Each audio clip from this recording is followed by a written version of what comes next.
Hi, I'm Barbara. I'm Cheryl. And I'm Naima. We're three Black moms.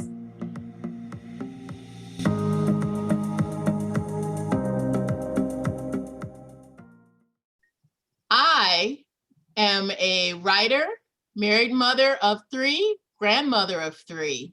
I'm also a writer. I'm a news editor at a local paper here in Massachusetts. Mother of one, college-age daughter. And I'm a writer, author, TV and radio producer, and birth mother of one with three children by marriage. Looking forward to tonight's presentation, our first edition of Three Black Moms. We decided that we want to share our experiences as mothers, having raised children and families, having raised them to adulthood, and having gone through the process of making some mistakes so that we could learn and share. So it really is a challenge in these days and times being a Black mom, being a Black woman. And now that we have seen the historic election of the first Black woman as Vice President of the United States, we want to talk about that. Because we also went through the history of the first Black First Lady married to the first Black male president.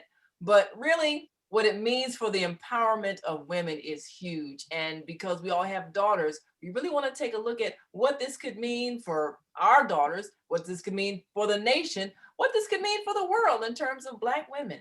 So what do you think? Do you think that Kamala Harris, being in the position of power that she's in, is going to have a major impact on the psyche of young women growing up today? Yeah, I read her book too. I actually read her book. See, that's why we're writers. You got to have a, if you're running for something, you got to have a book. Well, this is the thing. This is what's so funny. I read her book when she was first running. Of course, I can't pick mine up and show you because mine is on my Kindle. But that's when I really first liked her. What I found is, but I fell in love with her before then. I fell in love with her when I saw her at the Brett Kavanaugh hearings. And when I saw her, talk to this man, and I realized, I said, this woman has got it going on. And so when she announced, I was happy. My dream ticket personally would have been her and Elizabeth Warren, and it didn't matter which one, because I'm a big Elizabeth Warren fan and I like empowered and strong women. And I think that this says a lot about us as a people, because the backbone of the Democratic Party has always been Black women. And it is time that Black women were given their due and given the respect and the dignity that they deserve. So yes, I think that there are a lot of young women, all young women, but women of color, particularly Black women, Asian women, Latinas, Native American, all these women, if I've missed anyone, I'm sorry, that can see themselves as someone who can strive, who doesn't have to be a certain color, who doesn't have to be of a certain heritage to have their dreams realized. And I am thrilled, one, because she's younger than all of us. I ain't telling no tales out of school that way. And she's also, yeah, right. But she's also right there in line from the man who is the oldest. Yeah.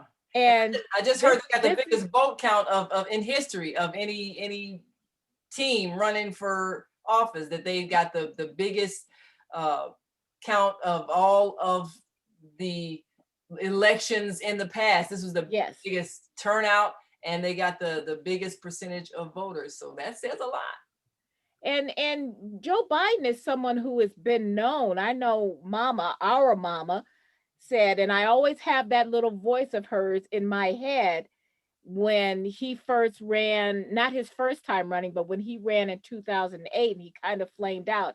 He didn't even get 1%. And then he ended up being President Obama's number two. But I remember Mama always saying, I always liked Joe Biden. And so that's always been in my head because she and I, talked about this stuff. And we're proud to say that our 97-year-old mother was able to vote for her favorite this time. Yeah. So that was nice. So he is someone who has been known to us for a while. Has he made mistakes? Yes. Has he said things that have been hurtful? Has he done things that have been hurtful to the Black community? Yes. But he has done one thing that I will give him grace for, and that is to say, for the 1994 crime bill, he said, I regret that. And that is the thing. If you can learn from your mistakes, you can progress. You can become progressive. If you cannot, if you've never made a mistake, if you've never apologized, I'm not interested in anything that you have to say because you obviously can't learn and you can't grow. Well, this election just reminded me of how I was endeared when President Obama first ran. My oldest daughter and I, in one of our historic trips, were in Washington, D.C. for President Obama's inauguration. The exuberance of the crowd, the oneness you felt, the camaraderie, it was overwhelming. It was a feeling of hope. You felt represented, and people who have not experienced this, they don't understand when you say, here is a first lady who looks like me. Mm-hmm. Here is a vice president, a woman who looks like me. We're represented. And I think a person who is not a person of color cannot understand how overwhelmingly fulfilling that is to have that. And for our children and our grandchildren to see this. For me to be able to say, when President Obama came into office, I could say to my son, John, yes, you can be president. Don't, but you can aspire, to do that.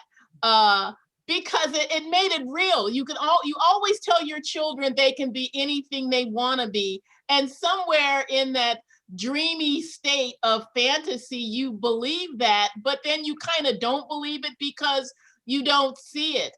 I remember the time when I interviewed a couple of the people who were the original Tuskegee Airmen. They were very, very old, but I got a chance to interview a couple of them where we were having a dinner at our homeless shelter.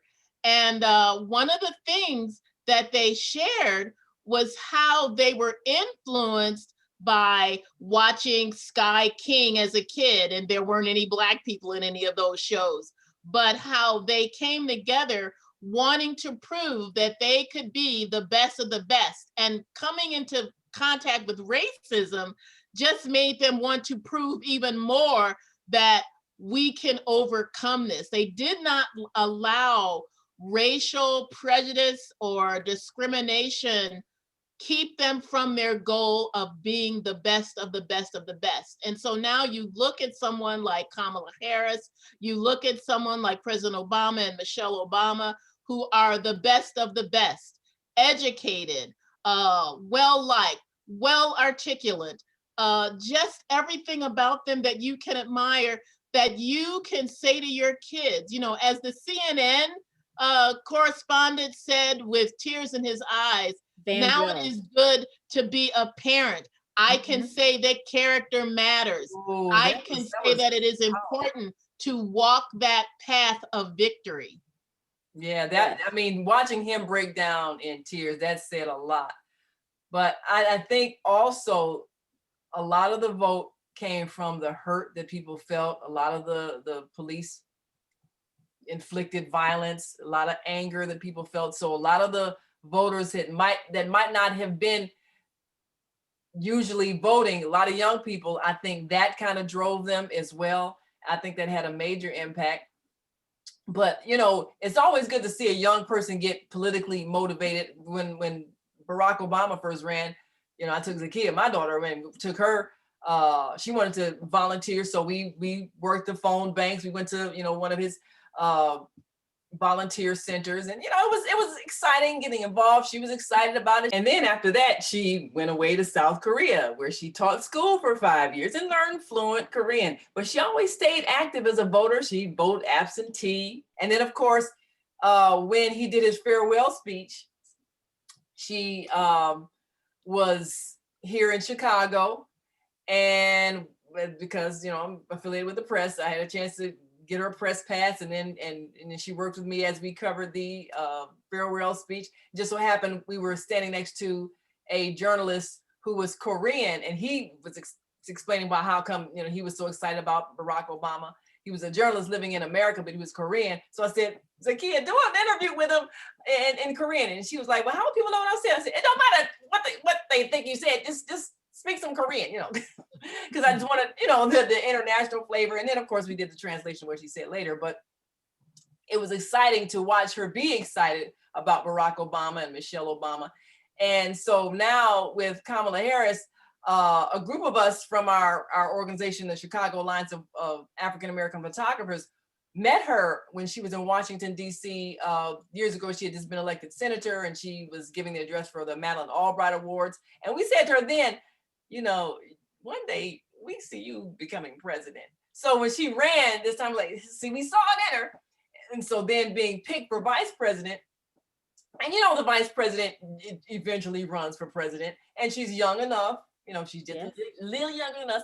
She's young enough to be around for the future to run for president. And I think just her being in that position, I think it does, like you say, it makes it real. It can happen. You can be a female. And I've talked to so many young people, and they say, well, what do you want to be when you grow up? And they'll say, oh, I want to be the first Black female president. Well, I think somebody's going to beat you to it now. But it's That's funny. That's funny that you said that. I wrote this once in my column. Yeah. When I was upset because when Elizabeth Warren left the race, and I'm going to tell you, I'm a unabashed Elizabeth Warren fan. I would work for her in a second, in a flash. I love her. I think she's brilliant. Unfortunately, I think we're going to lose her as a senator. But fortunately, I'm hoping that she will be in the cabinet because this woman is brilliant. Yeah. But anyway, what I had said in my column is that I remember when Sarah was in, I want to say second grade, her teacher said to me, because she was such a leader among the girls, it says, oh, you never know, she might be the first female president. And I said, well, thank you very much, but I'm hoping she'll be like the fourth. Hey, I like that. Because I did not want I did not want to wait 40 years, and I still don't. Right. And I was so upset because women have such a double-edged sword. I was a Hillary voter. I had met Hillary Clinton. I found her likable. People did not like. Oh, you got her book too. I How read many that books do you have there just sitting around? I know. I read Hillary Clinton's book, and I read Barack Obama, both of his books. And you know, if you're going to run for office, you really should have a book, because that makes people feel like they know you once they read your article. But the thing is that women, and I'm going to say this, and this may hurt some feelings, but women have it hard enough. White women have it harder because white women don't like each other. You know, a lot of them voted for Donald Trump. 55%, 53% voted for Hillary. It was the Black community that came out for me, and Black women who came out for him, because white women went for Trump. You know, for whatever. Yes, 55% of white women went for Trump. This time, 53% of them went for Trump the first time when one of their own, because they don't have the same sense of community. I mean, I'm sure there are Black women who probably did not like Kamala. And I, you know, whatever. But you know what? The thing is that I like the shirts that say, I'm rooting for everybody Black. Because I like that one. when I find it, I'm buying it. But But that's kind of how our parents were, you know. I mean, Yes. we grew up in the era where you turn the TV set and soon see a black person. Oh, let's see the black people, you know. So yes, yes. Grew up with. There you go. See, see. So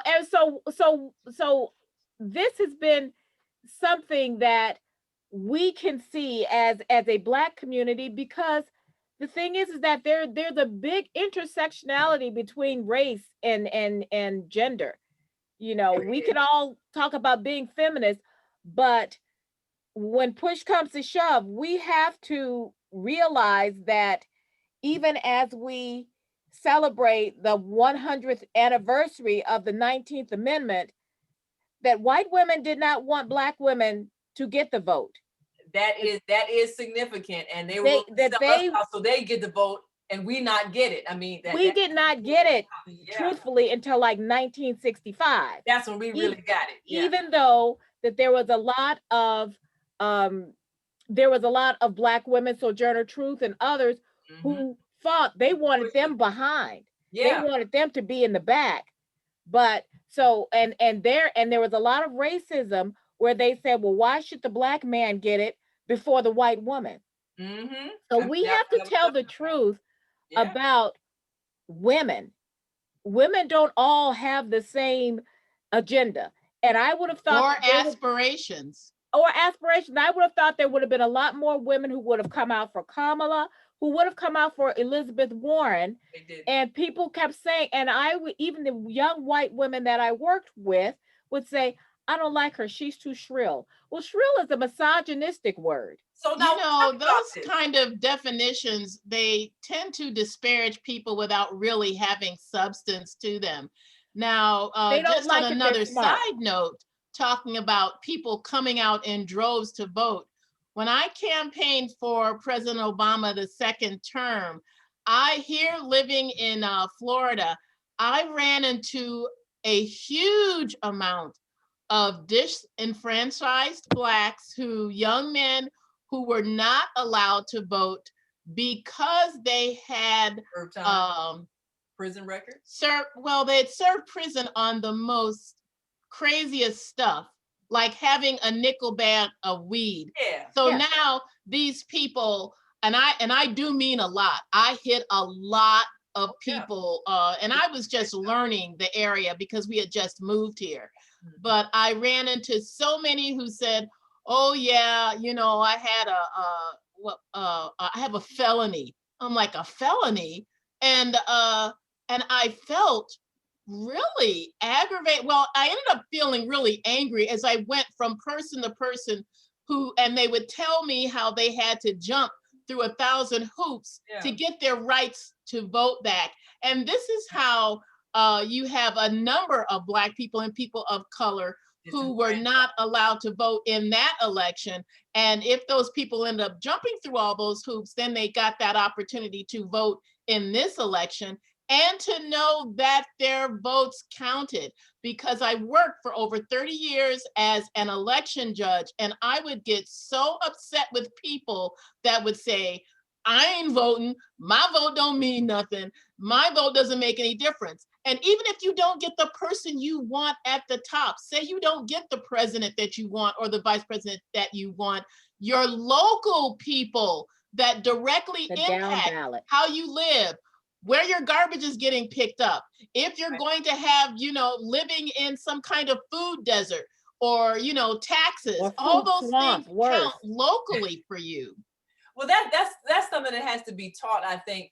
And I'm glad that we grew up in a household where we were always hearing politics. I remember 1964. I was just 4 years old. I'm younger than them, y'all. But I remember 1964.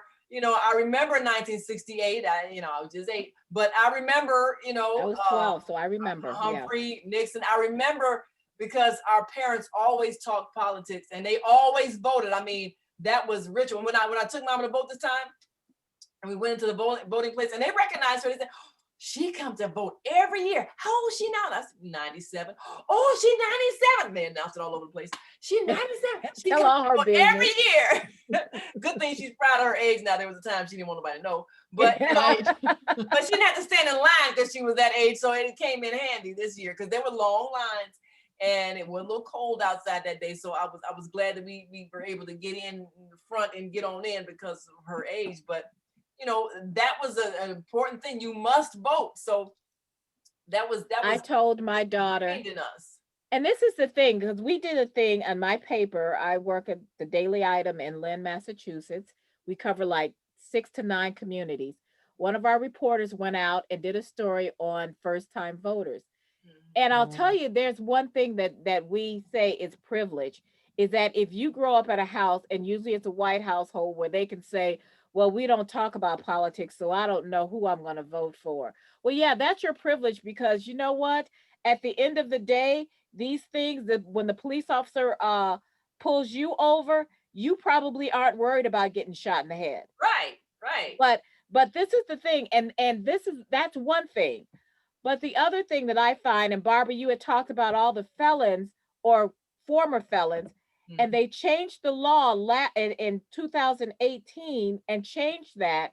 And what did the Republican legislature do?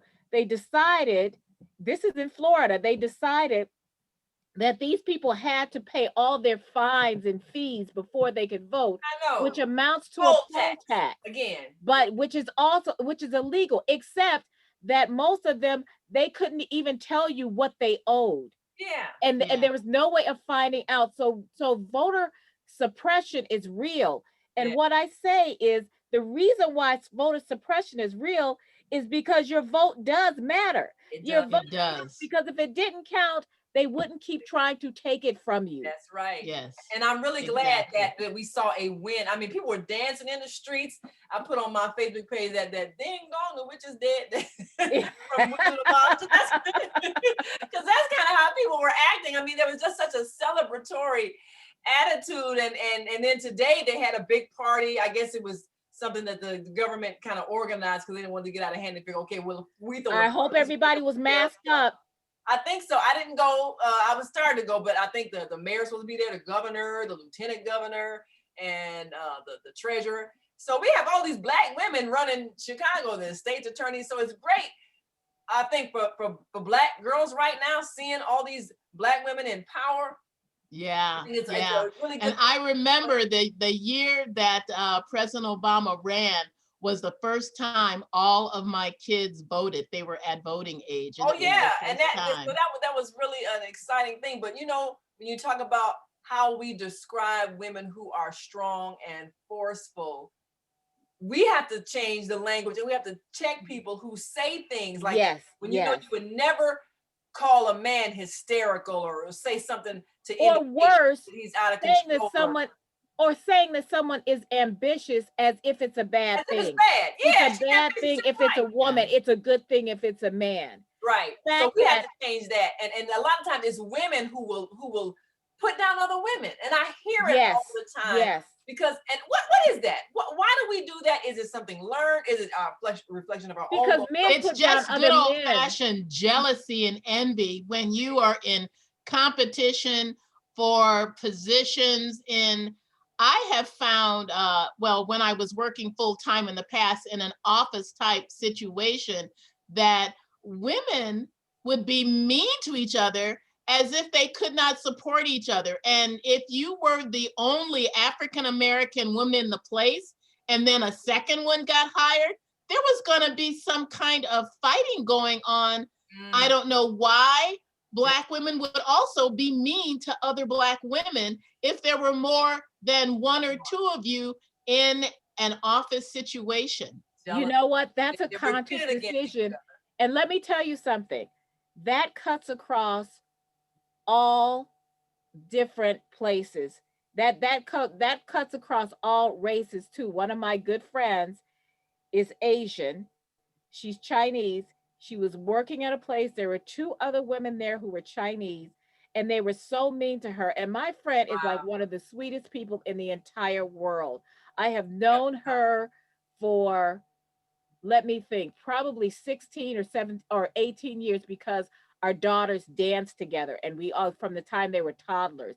So we got to be friends. There's a friend group that I have, and we're like this international group of moms, because our daughters all grew up dancing together. And she was saying the last time we got together, this was obviously pre-pandemic, and we were and she was saying that she couldn't understand why these women were so mean to her. She says because she's going, I'm Asian, you're Asian, what is the problem? And they want to eat with her, they didn't like the food that she brought, it was just like everything. And I don't understand. I'm blessed to have not had the same experience with other Black women. I i try to befriend, well, I pretty much like most people anyway. But I try to befriend someone who's coming into that space, and when somebody else has been there, because we have that bond, because we know it's just us sometimes. One of the Black writers that we had when I worked at the Globe, now she and I never really got together at all. I think I sent her when she had her daughter, she had a baby, and I sent her a blanket, and I never did get a chance to get the other blanket for the next baby she had. So I owe her like a blanket.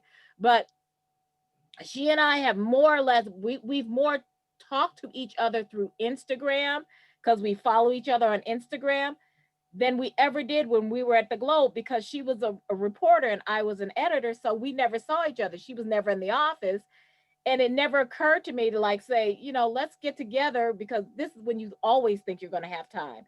We've both since left the Globe. So now it's like, Shalice, whenever this is the zombie apocalypse is over, you and I are going to get together, and that's the thing. But I've always felt like we need to make a better effort not to compete with each other, but to lift each other up, and not allow someone to put us in that position where, okay, we got to have to get one of y'all, so one of y'all gonna have to leave. Yeah, we have to not allow that to happen, because I've seen it in the entertainment industry, every industry, they do that. They will pit us against each other, and we're not thinking, look, we're being played. We're not letting them mess over any of us. So this is what we have to do. But well, we're out of time now. We got to wrap up.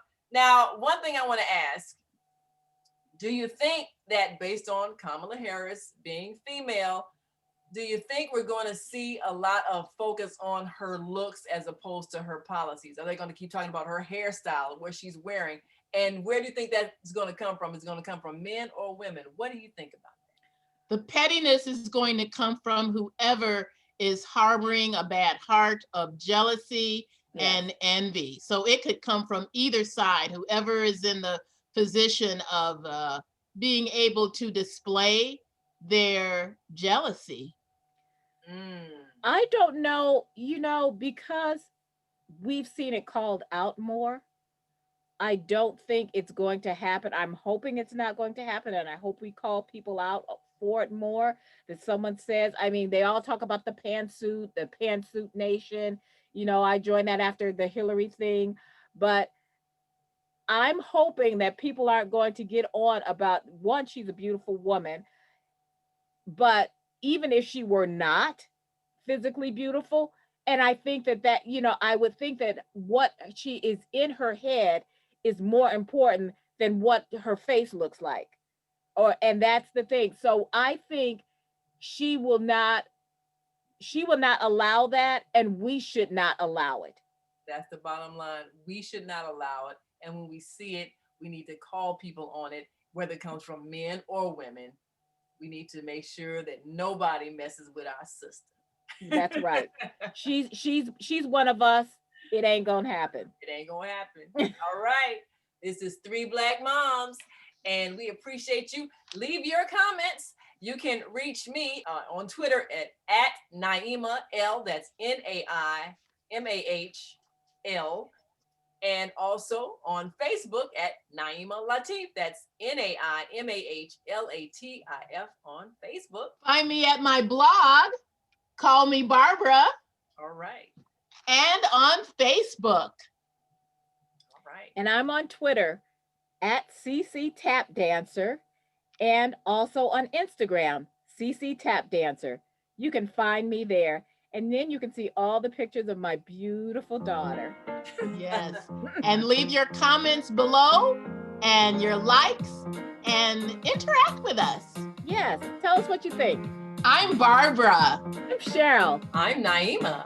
And we're 3 Black moms.